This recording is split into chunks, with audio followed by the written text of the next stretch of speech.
Aduh, pening tu kepala tu pagi ni. Aduh, macam mana ni tu? Aduh, macam mana ni?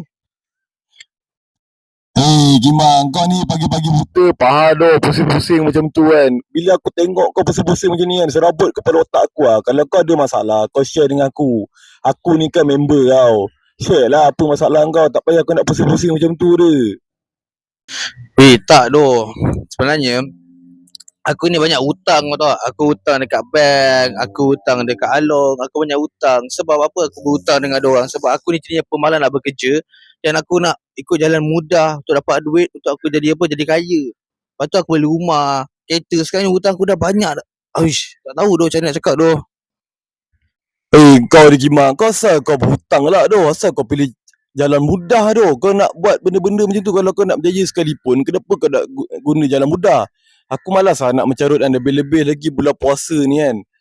Tapi kau fikir lah kan, cuba kau dengar pepatah Melayu bercakap dulu.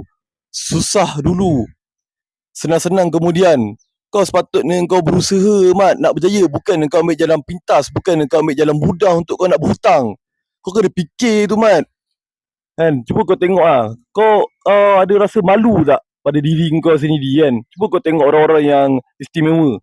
Walaupun dia macam tu tapi dia berusaha mat. Dia tunjukkan dia mampu. Tapi engkau yang sihat walafiat, yang Allah SWT bagi engkau sempurna, hampir sempurna lah fizikal kau, tapi kau ambil jalan mudah. Kau tak nak bekerja, kau tak nak berusaha. Yang kau tahu asyik berhutang. Bila dah susah sekarang macam ni, baru kau nak fikir.